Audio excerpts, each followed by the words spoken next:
하겠습니다. 우리는 매일 여러 가지 일들을 하면서 살아갑니다. 매일 영어를 공부하기도 하고 또 운동을 하기도 합니다. 또 오전 9시부터 오후 3시 30분까지 무언가를 들여다보기도 하죠. 오전 9시부터 오후 3시 30분까지 뭘 할까요? 저에게 물 마실 시간을 허락해 주시는군요. 뭐 그 전부터 보시는 분들도 계시고요. 주식시장에 이제 그래프에 몰두해 계시기도 합니다. 뭐 외국 시장에 관심 있으신 분들은 저녁 늦게도 이제 계속해서 보시기도 하고요. 요즘에는 코인 시장에 빠지기도 하는 것 같습니다. 그래서 코인 시장은 이게 끝나는 시간이 없더라고요. 그래서 이제 누워서도 이렇게 보고, 저희 엄마도 가끔 이렇게 지나가면서 이렇게 보고, 화장실 가다가 보고, 저한테 너도 코인 하냐고 이러고, 네, 코인 시장에 빠지기도 합니다. 봄에는 씨앗을 뿌리죠. 저는 요즘 신약 성경의 원어를 다시 공부하고 있습니다. 여러분, 이렇게 이 모든 일들에 공통된 사항이 하나 있습니다. 바로 목표가 있다는 거예요. 그 결과를 향해서 가고 있다는 거죠. 미래에 얻을 그 하나의 목표를 가지고 그 미래를 준비하는 오늘의 노력이라는 공통점을 가지고 있습니다. 매일 영어를 공부하는 사람은 이 글로벌 시대에 더 다양한 사람과 대화하고 또 공부하기 위하여서 영어를 공부하고, 또 운동을 하는 사람들은 이제 앞으로 내 건강을 위해서 그렇게 합니다. 또 주식시장과 코인 시장에 뛰어드는 사람들은 내가 부자가 되겠어 라는 마음을 가지고 하죠. 봄에는 씨앗을 뿌리고, 여름에는 꽃이 피고, 가을에는 풍년이 되어서 겨울이면 행복하기 위해서 봄에는 씨앗을 뿌립니다. 이처럼 우리의 매일의 삶에서 노력하는 것은 미래에 거둘 결과를 바라보며 하는 것이죠. 그런데 우리가 기억해야 될 것이 하나 있습니다. 이러한 준비가 겨우 이 땅의 목표에만 국한되지 않는다는 사실입니다. 그러니까 이 땅에서 거둘 결과만을 바라보고 오늘을 사는 그러한 삶만 있지 않다는 거예요. 바로 오늘 우리는 이 사실을 생각해 보려고 합니다. 즉, 이 땅에서 거둘 어떠한 결과가 아니라 이 땅 이후에, 이 세대에서 거둘 수확이 아니라 이 세대 이후에 예수님께서 다시 오셔서 이룰 그 새하늘과 새 땅에서 우리가 누릴 그 결과를 바라보고 오늘을 살아간다라는 사실을 살펴볼 것입니다. 오늘 말씀의 제목과 같이 그때를 위한 이때를 생각해 볼 것입니다. 그리고 그러한 사실을 아는 우리가 어떻게 반응해야 되는지도 함께 생각해 보겠습니다. 먼저 29절의 말씀을 먼저 생각해 보겠습니다. 29절의 말씀은요, 인간에게 두 종류의 부활이 있다는 사실을 말합니다. 이렇게 기록합니다.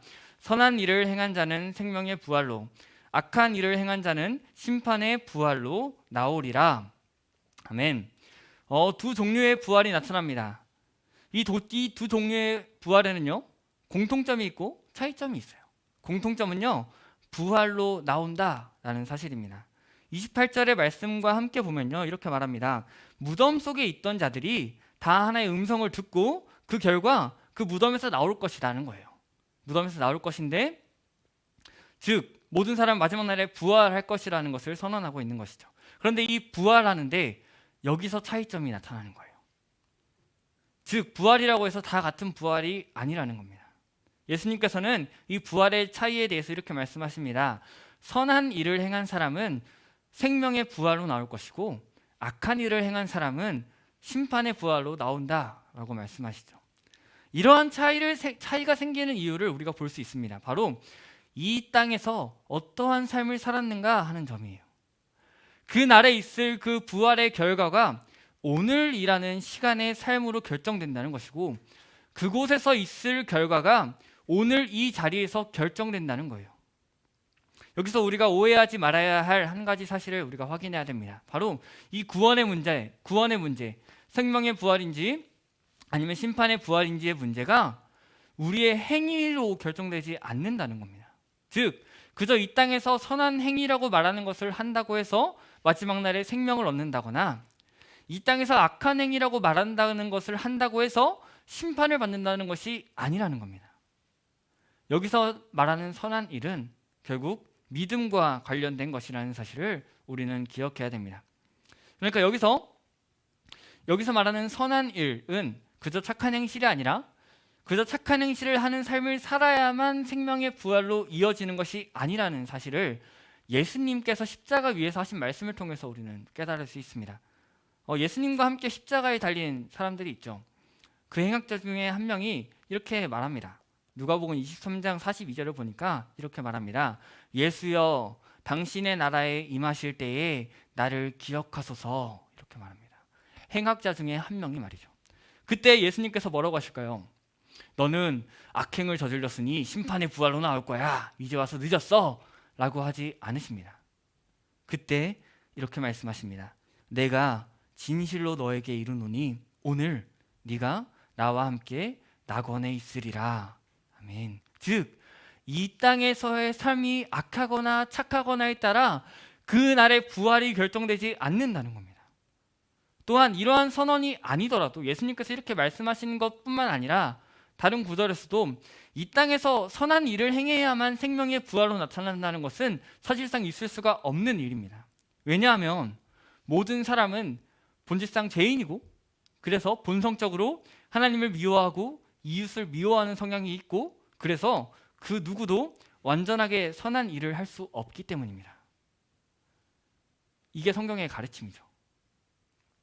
이 성경의 가르침을 이제 수요 성경 공부 때 배우겠죠? 하이델베르크 요리문답 5문답에 나옵니다. 몇 주 있으면 배울 것입니다. 네, 그렇다면 생명의 부활로 나타나는 선한 일이 무엇이냐는 거예요. 바로 믿음입니다. 지금 믿음을 말하고 있는 겁니다. 이 땅에서의 이 땅에서 예수님을 믿는 자가 이 땅에서 그 믿음 위에서 선한 일을 행하고 날마다 그 믿음 위에서 행하는 선한 일로 인해서 마지막 날에 생명을 얻기 위한 부활로 이어지는 것입니다. 우리가 지난 주일에 살펴본 본문에서 이렇게 기록합니다. 3장 16절 17절을 보니까 이렇게 기록합니다. 하나님이 세상을 이처럼 사랑하사 독생자를 주셨으니 이는 그를 믿는 자마다 멸망하지 않고 영생을 얻게 하려 하심이라. 하나님이 그 아들을 세상에 보내신 것은 그로 말미암아 세상이 구원을 받게 하려 하심이라. 이렇게 기록하고 있습니다. 그리고 3장 18절에서 이렇게 말합니다. 그를 믿는 자는, 함께 읽어봅시다. 요한복음 3장 18절 함께 읽어보겠습니다. 네.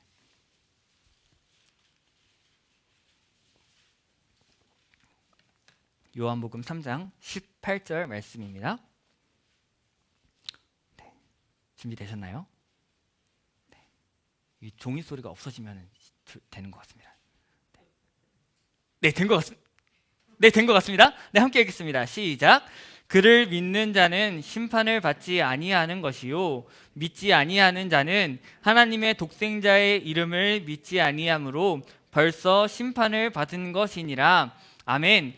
즉 예수님을 믿는 믿음이 그날에 있을 생명의 부활로 이어지는 것입니다. 본문에서 분명히 말하고 있죠. 그렇다면 악한 행실은요, 3장 20절에 보니까 악을 행하는 자마다, 여기서 악과 5장 29절의 악이 같은 단어예요.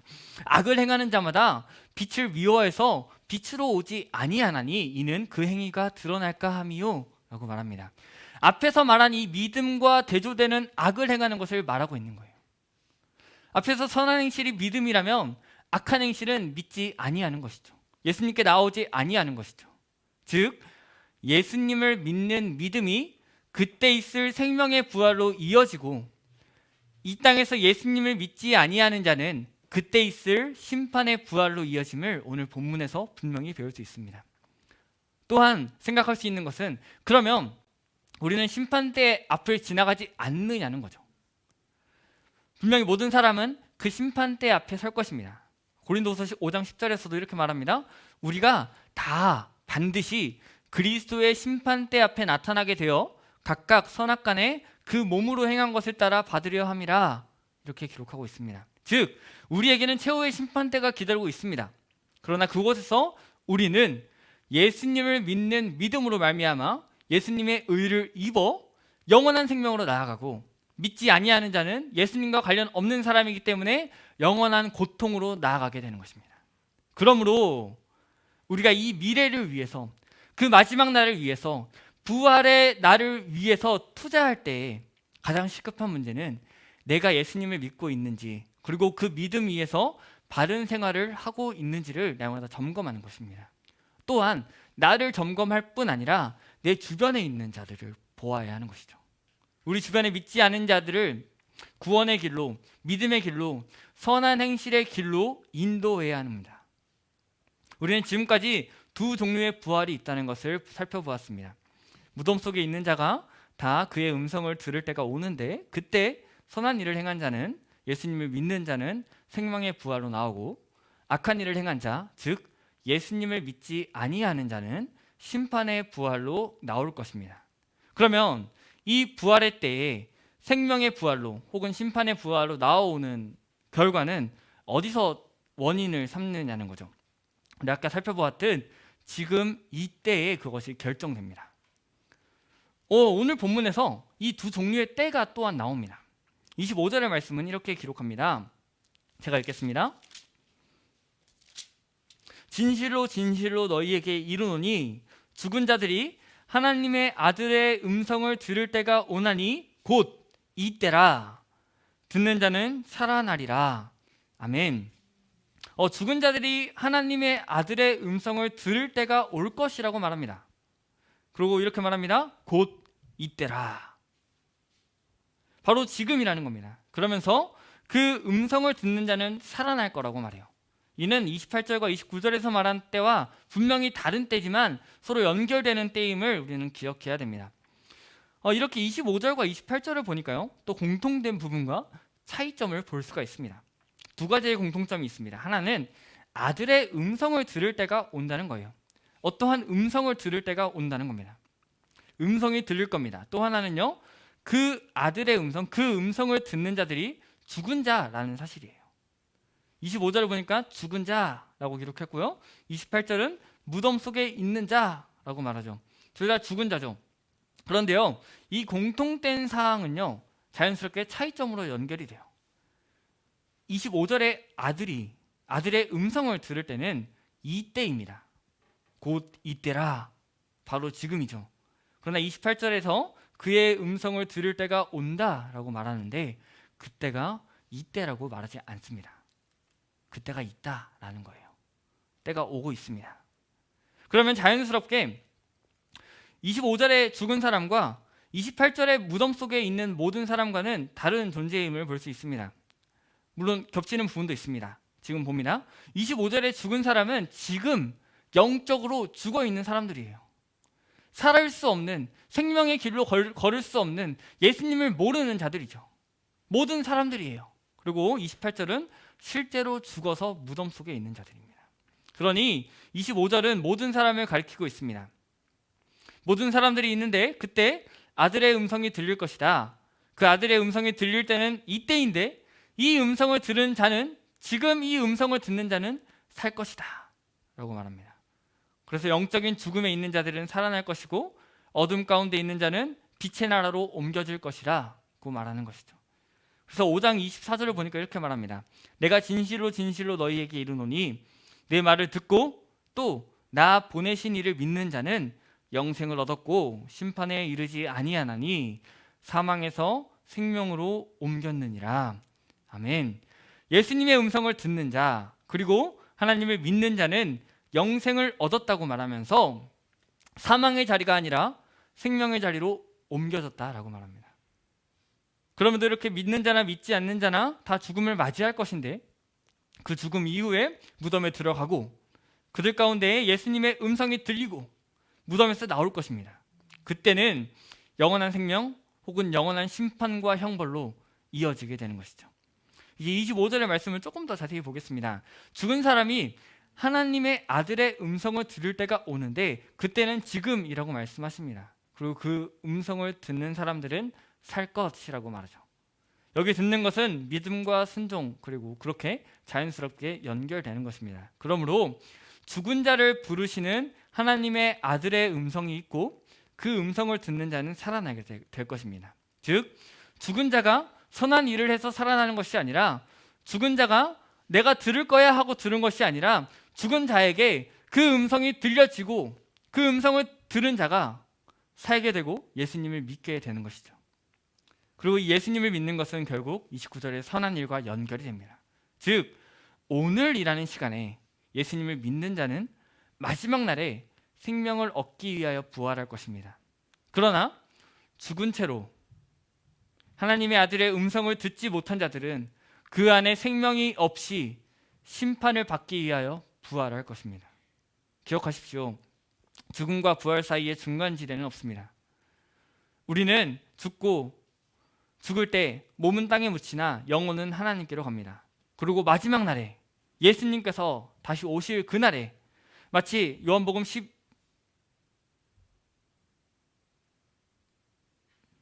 몇 장이죠? 네, 11장에서 예수님께서 나사로야 나와라 라고 했던 것처럼 이 땅을 향하여서 큰 소리로 외치실 것입니다. 온 땅들아 내놓아라 라고 말씀하시는 거죠. 나와라 라고 말하는 것이죠. 그렇게 큰 소리를 외치시고 천사장의 소리가 있고 하나님의 나팔 소리가 하늘로부터 들려올 때에 무덤에 있는 모든 사람들은 믿는 자나 믿지 않는 자나 다 나오게 될 것입니다. 그리고 믿는 자는 영원한 생명을 얻고 믿지 않는 자는 영원한 형벌로 가게 될 것입니다. 그러므로 지금 우리는 우리 주님께서 너는 나를 따르라 라고 하실 때에 회개하고 복음을 믿으라 라고 하실 때에 믿어야만 하는 것이죠. 나와 함께 기쁨의 떡을 나누자, 사랑의 교제를 나누자 라고 부르실 때에 우리는 예, 주님과 함께 내가 그렇게 살겠습니다. 우리 함께 그렇게 삽시다 라면서 그 초청에 반응을 해야 되는 것입니다. 그때 마지막 날에 그 음성이 들린다면 이미 늦은 겁니다. 이 자리에서, 이 날에, 이 세대 속에서 우리는 그 음성을 들어야만 합니다. 이것은 바로 우리의 믿음의 삶으로 연결됩니다. 우리는 우리가 믿을 뿐 아니라 예수님의 초청을 전달하는 자로 이 땅에서 살아갑니다. 이 구원으로 초대하시는 주님의 말씀, 나와 함께 사랑의 떡을 나누자, 나와 함께 기쁨의 노래를 부르자, 날마다 한 마음으로 나와 함께 떡을 떼며 함께 마시자 라고 하시는 그 주님의 음성, 그것을 전달해야 하는 것입니다. 이 주님의 말씀을 들어야 하는 자가 우리 주변에 있다는 것이죠.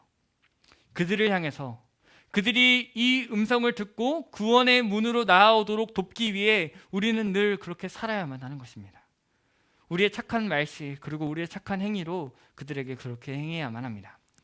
베드로전서 2장 9절과 10절에서는 이렇게 기록합니다.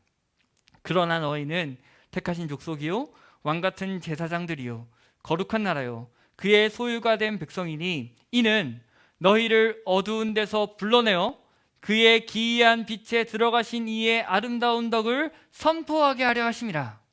너희가 전에는 백성이 아니더니 이제는 하나님의 백성이요 전에는 긍휼을 얻지 못하였더니 이제는 긍휼을 얻은 자니라. 아멘. 우리는 이제 하나님의 백성이 되었고 긍휼을 얻은 자가 되었듯 택하신 족속이요 왕같은 제사장이요 거룩한 나라요 주님의 소유된 백성이니 세상을 향해서 믿지 않는 자를 향해서 아직 어둠 가운데 있는 자를 향해서 믿지 않는 자를 향해서 주님의 음성을 아직 듣지 못한 자들을 향하여서 나와 함께 먹고 마시자는 그 초청을 듣지 못한 자들을 향하여서 우리로 빛에 들어가게 하신 이의 그 아름다운 덕을 선포해야만 하는 겁니다. 그때 우리를 통해 세상 사람들은 믿음으로 들어오게 될 것이고 그때에 함께 영원한 생명을 누릴 수 있게 됩니다. 사랑하는 갈릴리교회 성도 여러분, 이 땅의 많은 사람들은 매일의 삶에서 각자의 마음에 가치 있다고 여겨지는 그곳에 모든 것을 투자하면서 살아갑니다. 우리도 우리가 가치 있다고 여기는 그 일을 위하여 오늘이라는 시간을 쓰고 우리의 노력과 우리의 체력을 다 기울입니다. 그렇다면 우리는 우리가 마지막 날에 영원히 누릴 그 큰 기쁨 그리고 행복이 가장 가치 있다라는 것을 기억해야 됩니다. 그 가치 있는 영원한 하나님 나라를 바라보면서 우리는 우리 자신을 날마다 점검해야 되고요. 날마다 하나님의 말씀을 들어야만 하고요. 또한 우리 주변에 믿지 않는 자들에게 그 하나님의 덕을 선포해야만 합니다. 믿지 않는 자들이 이때 주님의 부르심을 듣지 않으면 마지막 날에 들을 수밖에 없고 그때 들으면 이미 늦은 것입니다. 이때입니다. 죄 많은 이 세상은 내 집이 아니지만 죄 많은 이 세상에서 우리가 해야 될 일이 너무나도 많다는 거예요. 죄 많은 이 세상이 내 집이 아니고 그러나 이곳에 주님께서 우리를 부르셨기에 우리는 이곳에서 우리가 해야 할 마땅한 사명들을 감당해야만 합니다. 가서 제자 삼으라는, 가서 그 복음을 전파하라는 그 예수님의 말씀을 우리는 순종을 해야 되는 것이죠. 주의 복을 받을 때가 바로 이때입니다. 이 사실을 기억하며 이 땅에서 우리가 영원한 생명을 먼저 맛보고 우리가 먼저 누리고, 그래서 믿지 않는 자들로 이 영원한 생명을 향하여서 초청하는, 그래서 함께 하나님 나라를 누리시기를 소망합니다. 또한 그렇게 함께 하나님 나라를 맛보는 우리의 교회가 되기를 소망합니다. 그때를 위하여 이때를 살아가시는, 영원한 것을 위해 영원하지 않은 것을 포기할 수 있는 여러분의 삶이 되시길 소망합니다. 그것은 바로 예수님의 말씀을 듣고 예수님을 믿는 믿음 위에서의 선한 일을 행하는 삶입니다. 우리의 삶의 끝에, 그리고 함께 신앙하는, 함께 믿게 된 그 모든 자들의 삶의 끝에 생명의 부활이 기다리고 있습니다.